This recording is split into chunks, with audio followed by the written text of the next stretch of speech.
Hello, everyone, and welcome to today's webinar, Online Ordering, the next step for C-stores in 2024. We're excited you could join us. I'm Pamela Deloach, and I'll be moderating today's event. Today, we're discussing the critical trends in online ordering for this year that C-store leaders must prepare for. We'll focus on how C-stores can differentiate themselves by investing in online ordering and integrating loyalty. We'll look to one successful operator, Twice Daily, on advice on how to do just that. Before we get started, we are thrilled to be joined by our two speakers, Jeff Hoover, Director of C-Store Strategy and Analytics, Paytronix, and Jackson Tolk, Loyalty and Mobile Application Manager, TriStar Energy. I do have a few housekeeping notes to talk about before we go into the webinar. Please note that the slides will advance automatically throughout the presentation. To enlarge the slides, click the Enlarge Slides button in the top right corner of your presentation window. If you need technical assistance, click the Help widget at the bottom left corner of your console.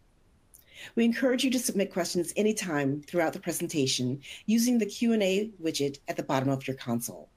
We will try to answer these during the webcast, but if a fuller answer is needed or we run out of time, we will answer them later via email. Please know we do capture all questions.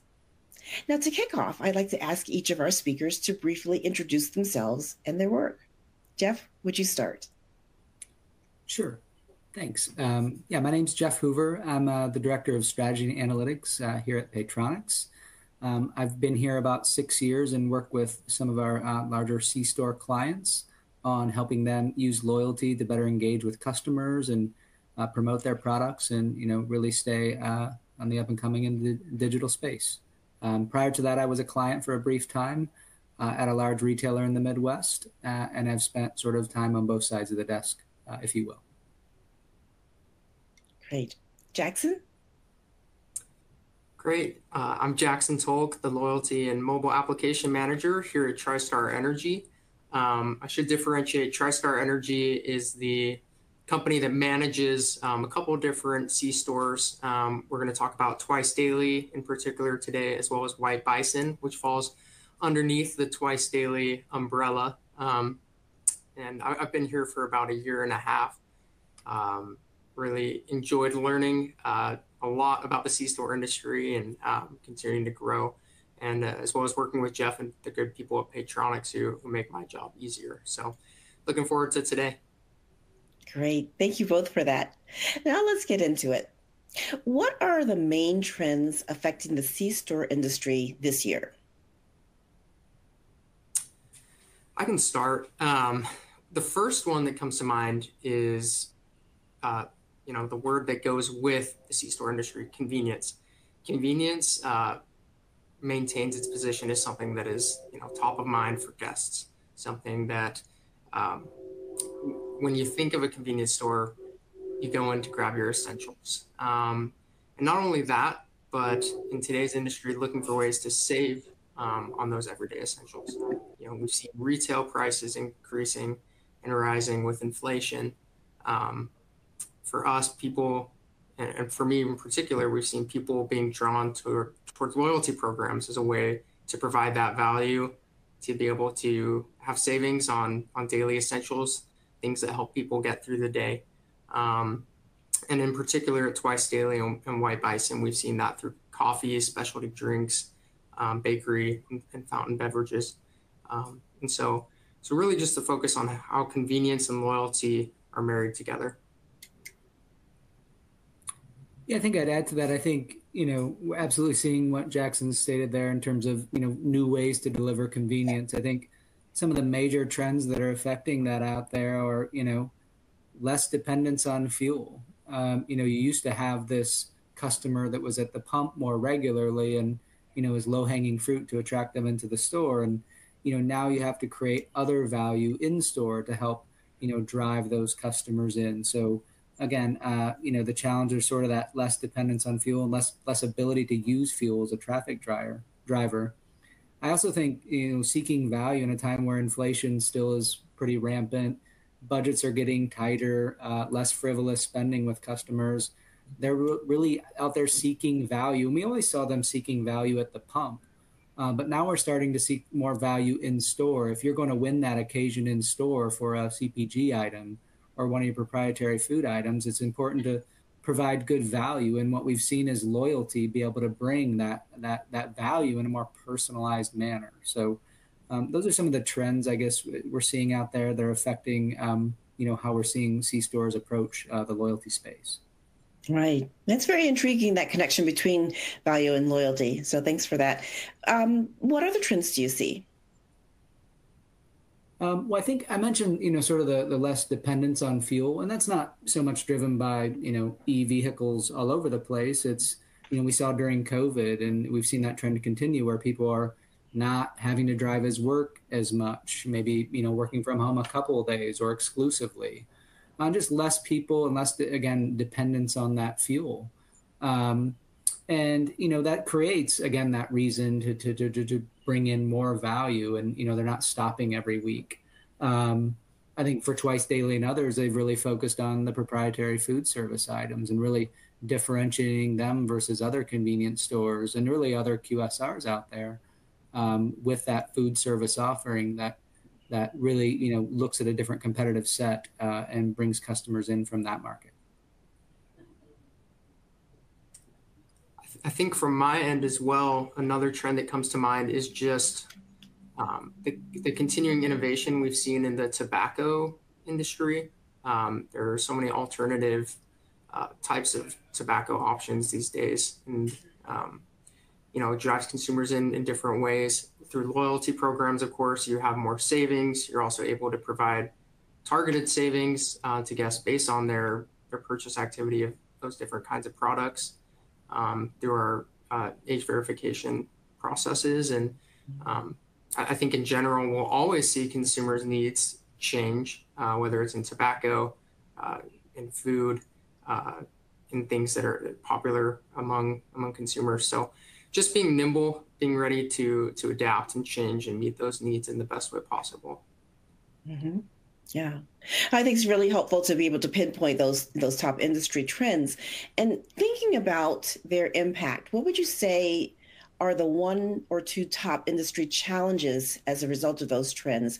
And what insights do you have for addressing them? Yeah, for me, I think, it's really battling this issue that traffic is down. We work with many different C-store clients, and what we're seeing is that, just in this, most recent end of 2023 compared to activity in 2022, traffic is down. We mentioned that's because less dependence on fuel, people having different behaviors of not traveling around as much for work, as I said. We also have them seeking that value, right?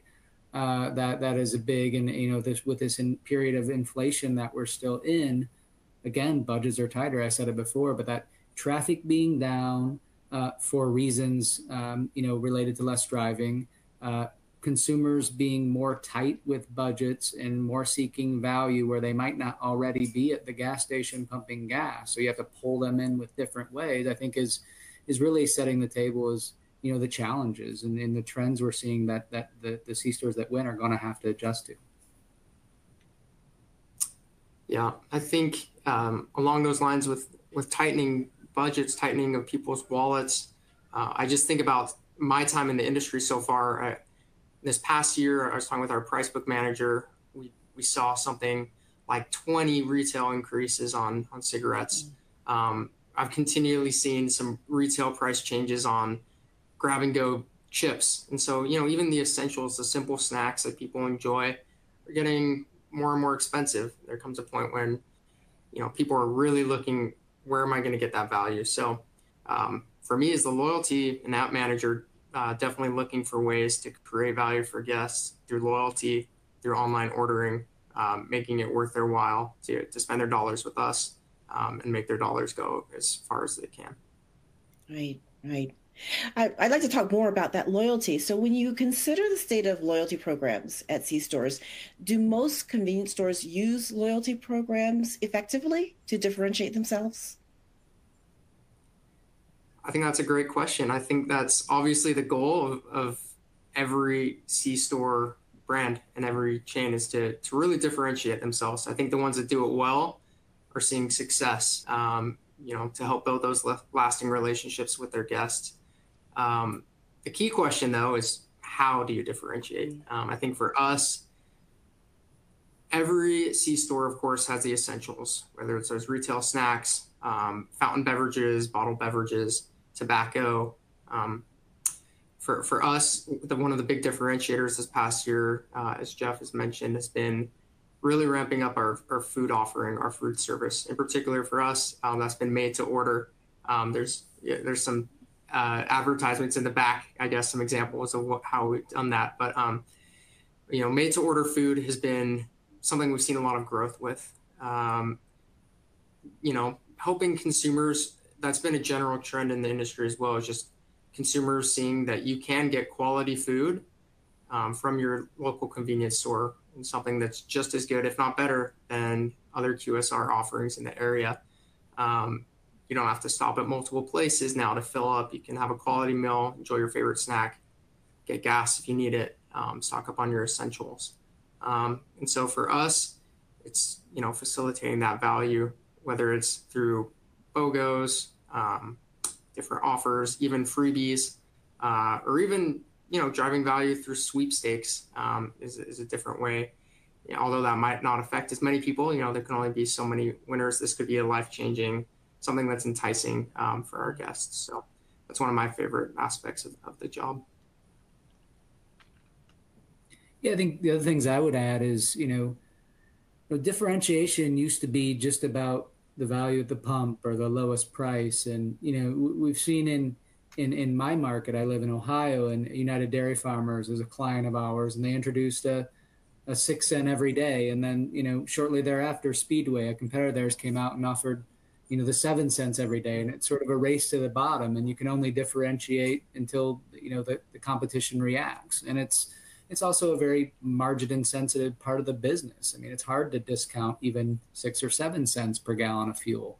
And that becomes just eroding an already, again, sensitive margin. And I think what we've seen at Twice Daily and other, clients is, differentiating with that proprietary food service item, differentiating with the ability to provide value, leveraging retail or CPG manufacturer dollars. And you see a lot of this with member pricing, meaning you come into a store, and grocery is very pervasive with this, where, it's $1 less with your loyalty card. Well, that's just another way to provide value that's not tied to, lower margins at the pump. And, you mentioned freebie things. In the C-store industry, vendor partners are willing to spend money in this way to promote their products, so that are already, priced relatively high versus the competition. You don't see, Kroger or other groceries out there giving away freebies of broad-reaching products every week. But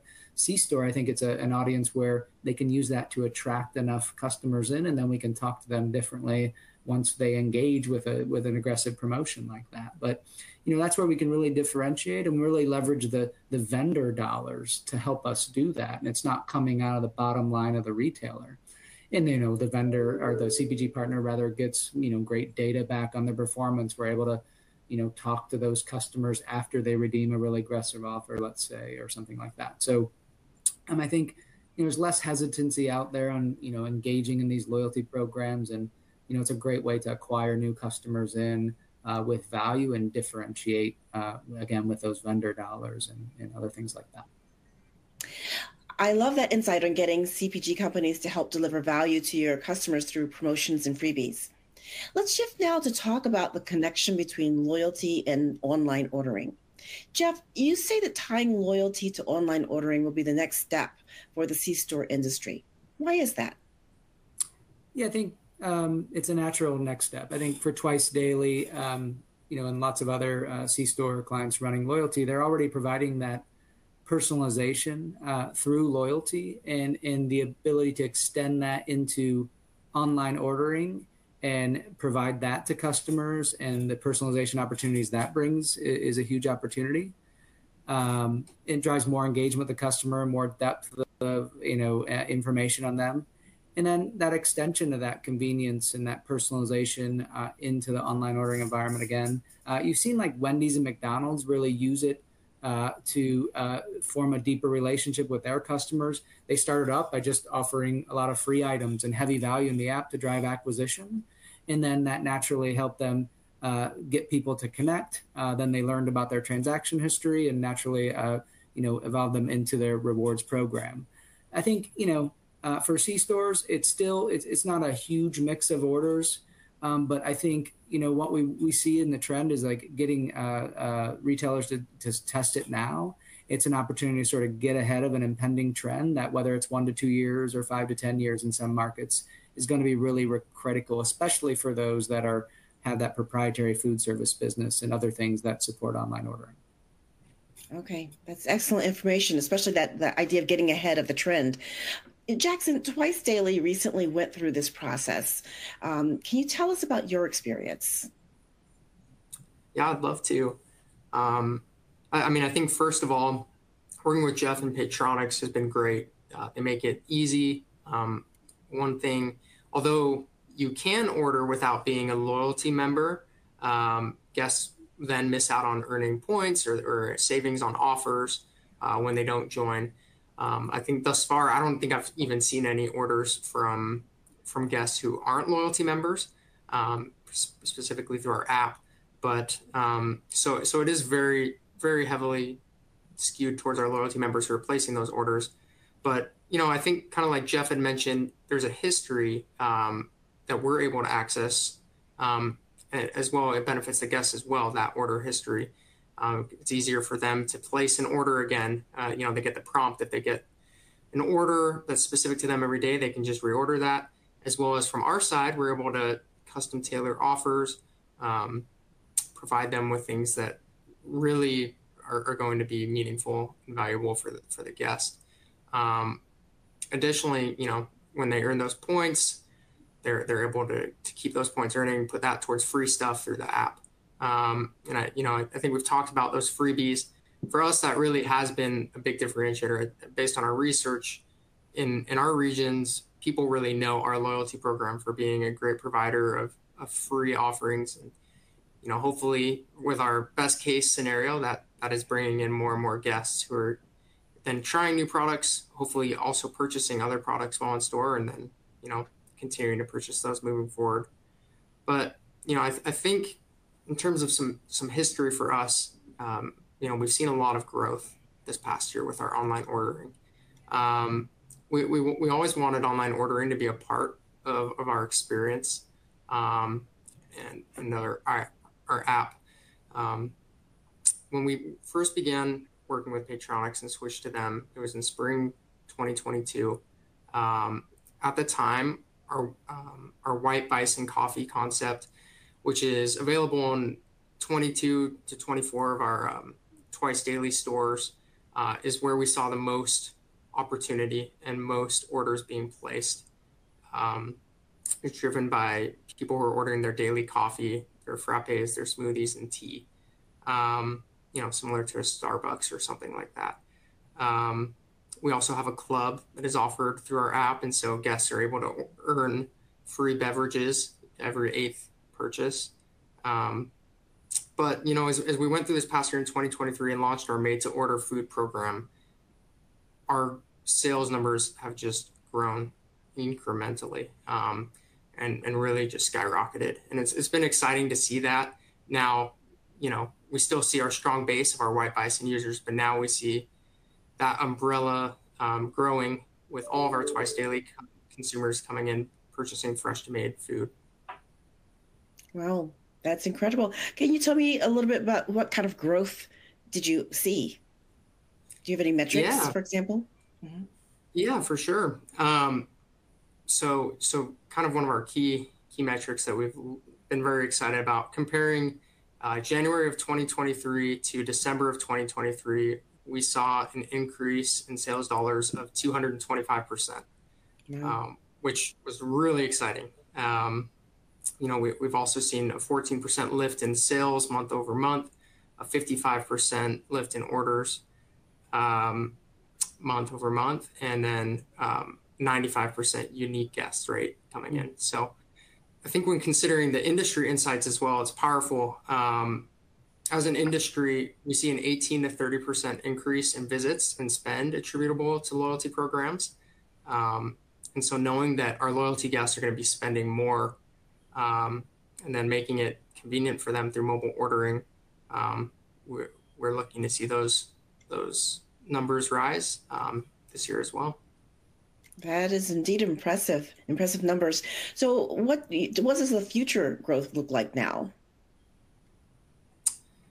Yeah, so for this year, our food service, our made to order fresh food, is definitely a big focus of the company. I think when you look at the keys to success for that, we want to tie that made to order food in with loyalty.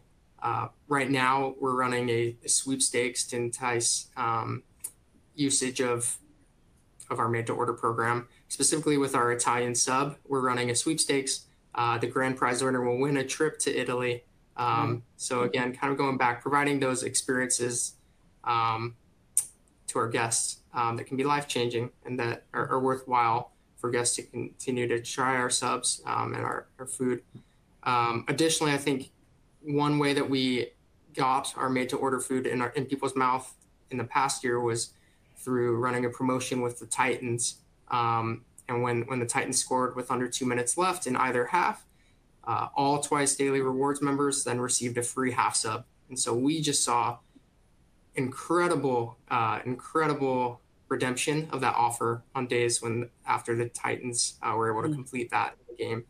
And so, getting that food in people's mouth, hopefully that's beginning to get consumers who maybe aren't used to getting quality food from a C-store understanding that, wow, Twice Daily has really good stuff that's on par or better than anything available. That's just something that we want people to continue to realize. So we're looking forward as an organization as a whole, not just through marketing, not through operations, but all together to continue to keep growing with that made to order focus. Great. That sounds like a phenomenal outcome so far. So now that Jackson has given us a close-up view of how Twice Daily looked at online ordering and loyalty, Jeff, let's zoom out and get a high-level perspective on the blending of loyalty and online. Is this something other C-stores should be doing, and are they? Yeah, I think, we see a lot of activity in this space with our C-store clients. I mean, Twice Daily is one of the leaders, right? And they have a differentiator with their food service offering that's really leading and making more sense of that. But while it may not be as urgent for C-stores that don't have a meaningful food service offering, I think it's, critical that, they look to get ahead of this trend and learn. It doesn't mean they shouldn't do it. We see ordering everything on their phone. DoorDash is promoting on the Super Bowl to order your car and have it delivered online, right? Or delivered to your door, right? So I think we're getting there even on the non-proprietary food service items where there's going to be more people ordering CPG items and other things on their phone, and you need to get ahead of that game and understand how to operationally execute. The attachment rate from loyalty to online ordering is extremely high. Most people that make an online order will opt in, and again, that's another acquisition point to drive someone into your loyalty program. And maybe Twice Daily has a registration reward of, I'm not sure if you do in the 5 cents or the free drink or a combination of both, but that's generally what's offered out there. And a quick hook to say, hey, get some additional value if you sign up for loyalty. And people are willing to give that information, especially to the brands they're connecting with. Mm-hmm. And I think there's just a natural connection between that. From there, we're really focusing on, that loyalty and that personalization component. Once we know a customer, we have a simple tool in our system that allows you to know whether a customer is never ordered online, is in your loyalty program, is ordered once, or is ordered twice or more. And that might, just something simple like that helps us talk to those three groups of people very differently. We might want to be very aggressive with the customers who've never ordered or maybe only ordered once and not returned. Whereas with the 2+ customers, that have done it twice or more, we might want to still make sure it's top of mind, but not be as aggressive to try to drive incremental behavior. So I think it's just the natural connection there. And again, with the right food service offering in proprietary items, it's a little bit more in the near future for some of those clients. But those are some of the trends we're seeing overall. Okay.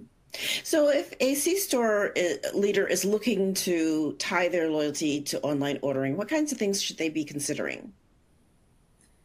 I think, again, it's about having a real quality food service offering that is, sort of set up to, work well with online ordering.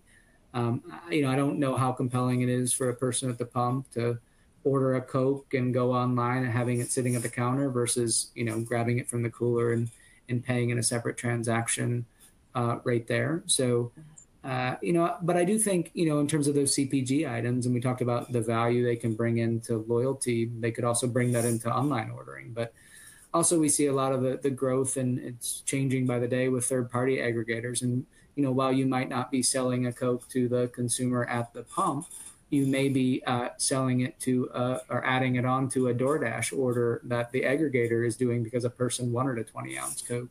So I think, we've got to mind the trends out there and the third-party aggregators and your own first-party orders coming through.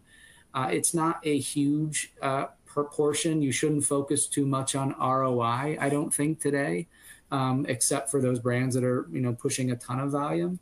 It's about learning, understanding how to do it right. So when it becomes not 1% to 2% of your orders, but 20% to 30% of your orders, you're ready for it and prepared for that future.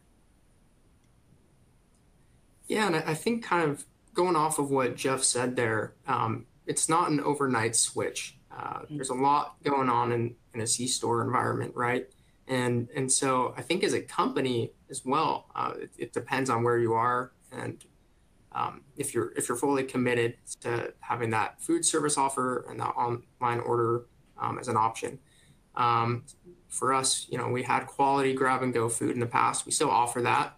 It was, priming the consumer to now be able to accept that we have made to order fresh food.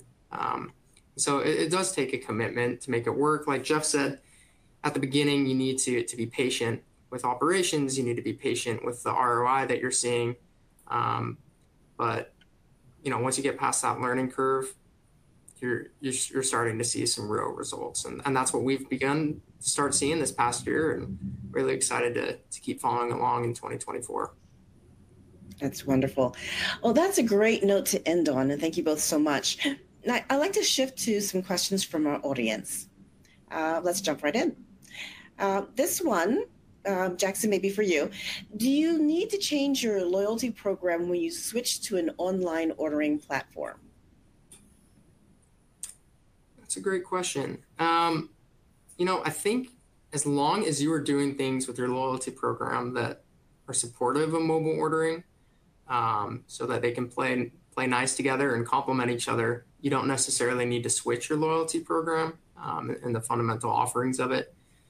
For us, we wanted to entice guests to be able to place an order ahead of time. And so for us as a points-based program, we offer more points on mobile orders. We also, with sweepstakes, I had mentioned the made-to-order trip to Italy sweepstakes that's running right now. If you place an order for an Italian sub, half or whole sub through our app, that's double entries instead of just one entry. So looking for ways to drive people to use the app to, the stickiness we talk about in the industry of, sharing that real estate on someone's phone. We want to drive them to use the app to place those mobile orders, to make it a part of their daily habits. And so considering ways just to make sure that the loyalty program is complementing your online ordering doesn't mean you necessarily need to change your loyalty program, but I think evaluating ways to tie them together is definitely an important step. Thank you. I think we've got time for one more question. This one probably for Jeff. How does Paytronix help you tie loyalty and online ordering together? Yeah, I think it's important just to think of them as one holistic experience for your guest.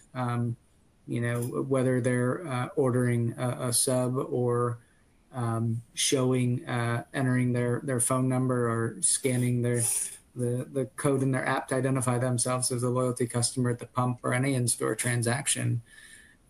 we want to continue to build that profile. Online ordering is a great additional sort of way they can engage with the brand and order something that allows us to build even further depth of profile on them. I also think on the other side, it's a great acquisition tool. I mentioned the McDonald's and the Wendy's, but they launched loyalty with online ordering. They put value in the app and free items and other discounts so that you would identify yourselves and join loyalty. We see an extremely high attachment rate between the two. So, and then, once you're connecting that customer and you have the depth of profile with their online ordering, think about all the personalization, whether it's in campaigns you send to that customer in between visits or directly in their online ordering experience, knowing that a customer, has a best category of candy, but hasn't put a candy item in their order. So there's so much more, real-time personalization back to that we can add to drive additional sales for our retailers, but drive additional value for guests because we know them better and know how to market to them and what types of offers they might be compelled to take advantage of. So to us, that's the real connection, and letting these two grow together to expand the depth of footprint on customers and widen the net and get more of your guests to participate in your digital sort of engagement programs. Great. Love that.